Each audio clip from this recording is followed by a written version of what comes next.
Paris, 1924. A city of lights, a city of shadows. Jazz music spilled from hidden doorways. Laughter echoed down cobblestone streets. Yet beneath the surface glamour, darkness lurked. Secrets whispered in the night.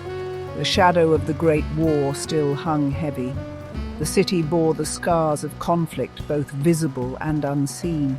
But Paris was nothing if not resilient. It rose from the ashes, determined to dance its way into a new era, an event that would test the boundaries between pleasure and pain, between truth and deception.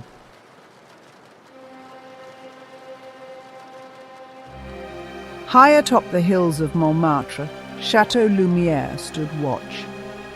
It was a beacon of opulence. The Countess Isabelle de Clermont, a woman of legendary beauty and shrouded mystery, was renowned for her extravagant gatherings. But this year, she promised something extraordinary. This year, she would unveil the legendary diamond, the Midnight Star. Whispers of the diamond's dark history spread through the city like wildfire. It was said to be cursed.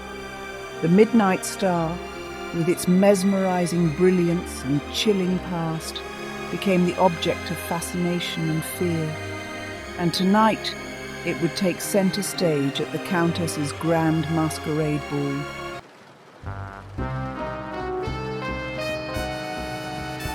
Invitations to the Countess's Masquerade ball were coveted like priceless jewels. To receive one was to be granted entry into a world of privilege and intrigue. Each guest received an invitation, each one sealed with black wax.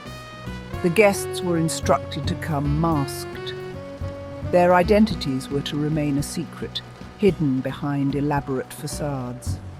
And at the heart of it all, the Midnight Star would shimmer, a silent witness to the drama about to unfold.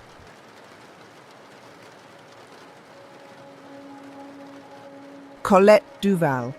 The name itself was a whisper on the lips of every socialite in Paris. Her rise to fame had been as meteoric as it was scandalous. She was a creature of the stage, a master of transformation. Her beauty was undeniable, her talent undeniable. But it was the air of mystery that truly captivated.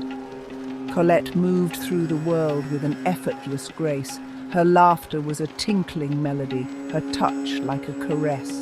Men were drawn to her like moths to a flame, intoxicated by her allure.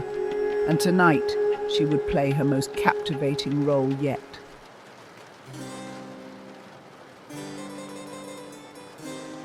Lucien Moreau was a man of contradictions. He was a renowned opera singer, his voice capable of stirring the deepest emotions. Yet, he possessed a keen intellect that found solace in the cold logic of puzzles and mysteries. While others were swept away by the glamour of the stage, Lucien remained an observer, his sharp gaze missing nothing. He moved through the world of Parisian high society with a detached amusement. Lucien had made a name for himself not only for his vocal talents, but also for his uncanny ability to solve crimes. He possessed a Sherlockian knack for observation, for noticing the smallest details that others overlooked. Tonight, as he prepared to attend the Countess's Masquerade ball, Lucien felt a familiar thrill course through him.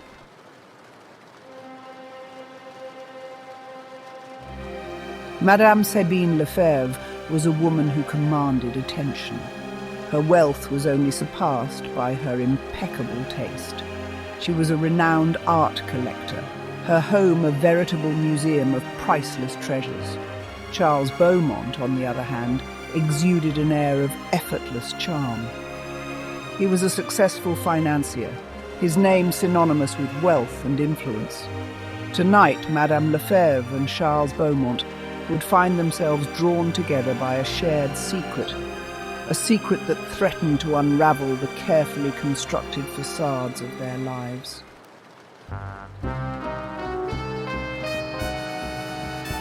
The grand ballroom of Chateau Lumière shimmered.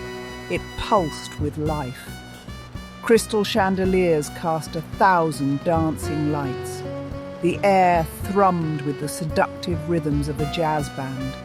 Guests, hidden behind elaborate masks, moved with an almost predatory grace. Each mask told a story. Some were whimsical, adorned with feathers and jewels. Others were grotesque, hiding insecurities behind a veneer of menace. But every mask served the same purpose. It concealed. It allowed its wearer to become someone else for a night.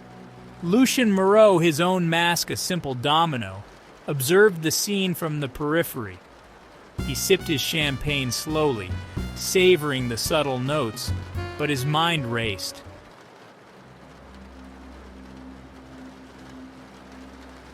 "Charles, you flatter me too much," she murmured, her smile cool and calculated.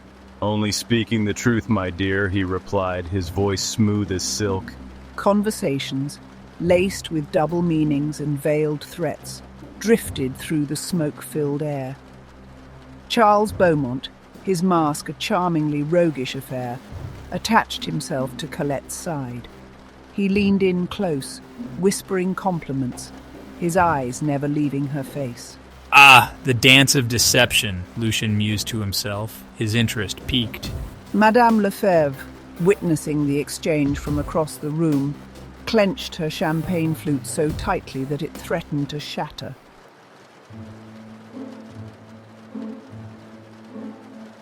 As the night deepened, the atmosphere in the ballroom grew thick with anticipation.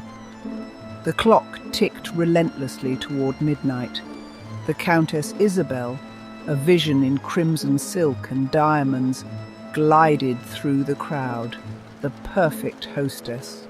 Her smile, enigmatic and alluring, captivated all who crossed her path.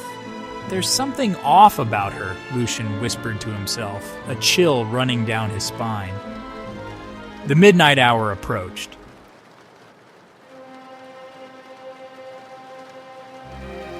The anticipation in the ballroom was palpable.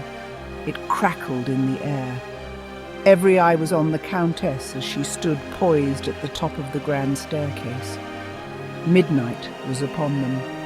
The moment of truth had arrived. Countess Isabelle de Clermont. "My friends, esteemed guests," she began, her words echoing in the sudden hush. "Tonight, you will witness a sight that has not been seen in over a century." Her fingers, tipped in crimson enamel, danced across the fabric. The air itself seemed to crackle with anticipation.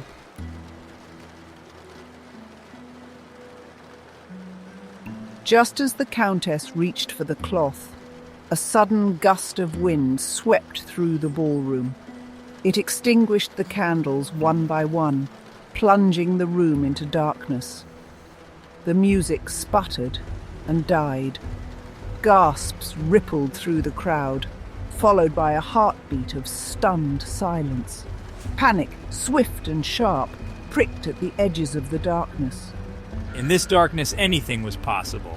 Then chaos erupted.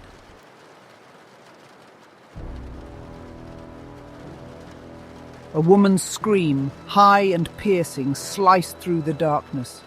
It was a sound that sent a chill down the spine, a sound that spoke of terror and pain. Silence descended once more, heavier this time. "Someone light the lamps, now!" Then, a faint flicker of light.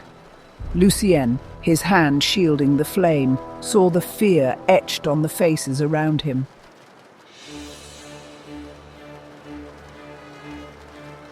As the ballroom slowly flickered back to life, a collective gasp arose from the assembled guests.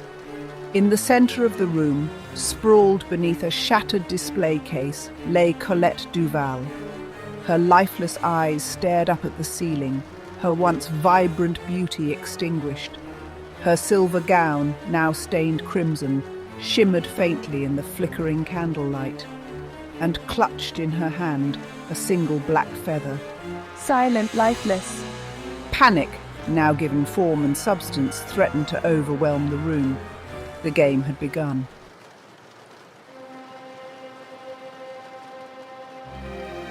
Lucien Moreau, his mind already racing, stepped forward.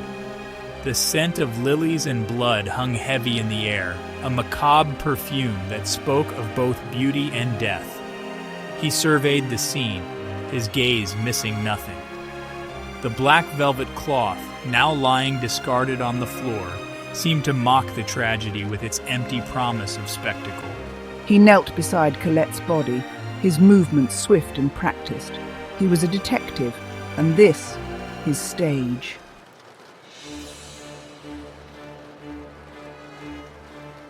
The Countess Isabel, her initial shock giving way to a steely resolve, addressed the room. Her voice, though laced with grief, held a note of command. "No one leaves," she declared, her gaze sweeping over the assembled guests, "until this matter is resolved." My God, Colette, he breathed, his voice choked with emotion. He reached out as if to touch her, but Lucien's hand shot out, stopping him. "I understand your grief, Monsieur Beaumont," Lucien said, his tone clipped, professional.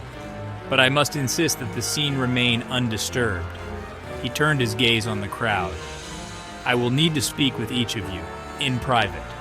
The guests murmured amongst themselves, their whispers like the rustling of dry leaves. Fear, suspicion, and a hint of excitement flickered in their eyes.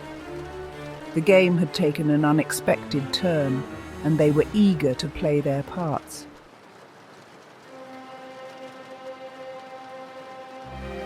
One by one, Lucien led the guests to a small salon adjacent to the ballroom. He questioned them closely, his sharp gaze piercing their carefully constructed facades. Each guest had their own story to tell, their own secrets to protect. Charles Beaumont, his composure regained, claimed to have no knowledge of Colette's killer. He spoke of their affair, of her volatile temper, but insisted that he would never harm her. Madame Lefebvre, her composure never faltering, met Lucien's gaze with icy disdain. She made no secret of her dislike for Colette, but denied any involvement in her death. Her words were measured, precise, each one chosen carefully. Pierre Dubois, the Countess's valet, his face pale and drawn, stumbled over his words when questioned. He admitted to arguing with Colette earlier in the evening, but insisted it was over a trivial matter. His nervousness, however, did not escape Lucien's notice.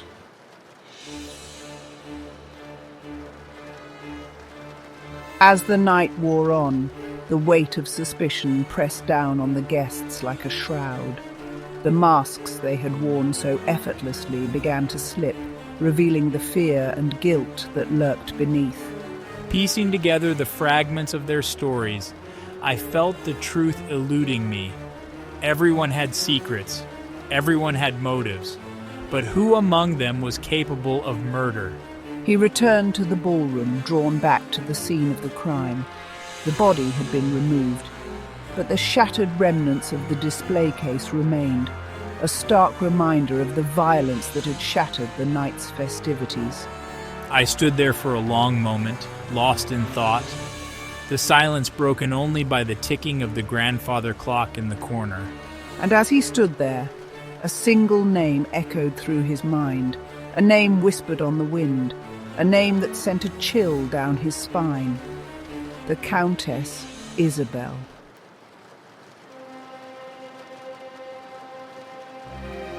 The red feather. It lay on the polished floor like a drop of blood.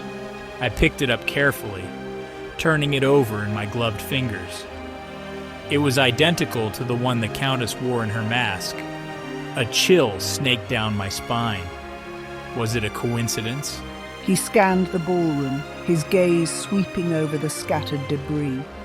The room, once a symphony of light and laughter, now resembled a battlefield. My eyes fell on a small, ornate pair of scissors. They were part of the Countess's collection. Had the Countess cut the feather from her own mask? Or was someone else trying to frame her? A soft glow emanated from the Countess's private study. It beckoned Lucien, promising answers. He tried the handle, unlocked. I stepped inside, the scent of old books and jasmine enveloping me. His gaze fell upon a stack of letters bound together with a silk ribbon. They were addressed to Colette, the handwriting elegant, almost feminine. My gut twisted. They were threats, veiled but unmistakable, warning Colette to stay away from the Midnight Star.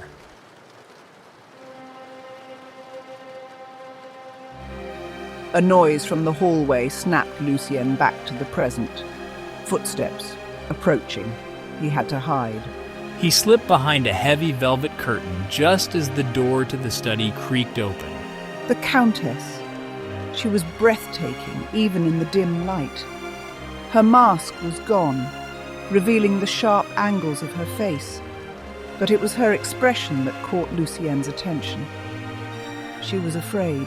She moved to the desk, her fingers trembling as she poured herself a generous measure of brandy. Then she reached for the telephone, her voice a strained whisper as she spoke. "It's me," she said, her voice barely audible. "He's on to us. We need to meet. Tonight, the usual place."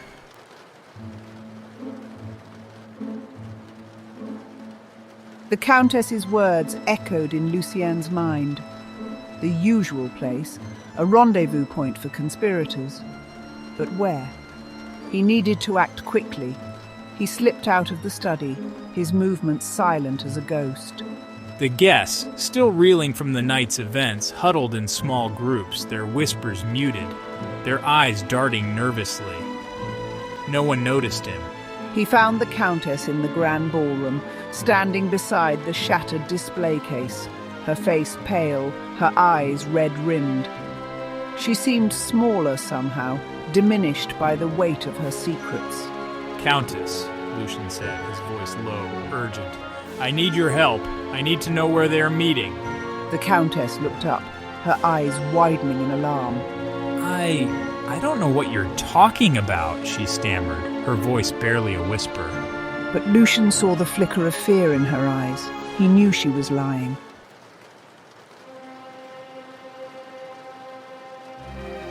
Lucien stepped closer, his gaze unwavering. "The Red Feather, Countess," he said, his voice soft, deadly. "The scissors, the letters. You can't hide from the truth." The Countess's carefully constructed composure crumbled. Her shoulders slumped, her gaze falling to the floor. "You're right," she whispered, her voice choked with defeat. I can't keep up this charade any longer." She led Lucien to a hidden passage behind the grand tapestry, a secret corridor known only to the chateau's inhabitants.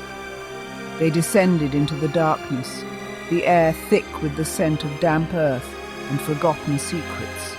"He threatened to ruin me," the Countess confessed, her voice trembling. "Charles, he knew about the diamond. He knew it was a fake. He was going to expose me." The passage opened into a dimly lit wine cellar, its stone walls lined with dusty bottles. Charles Beaumont sat at a table, a half-empty bottle of wine and 2 glasses before him. A shadowy figure stood beside him. "You were right, my dear," Charles said, his voice slurred. "The police suspect nothing. We are free." The figure turned, and Lucien felt a cold hand close around his heart. In his hand he held a small, ornate pistol. "I'm sorry, Monsieur Beaumont," Pierre said, his voice cold. The gunshot echoed through the cellar, a sharp final punctuation mark to the night's tragic events. But the shadows of deceit lingered long after the echoes faded.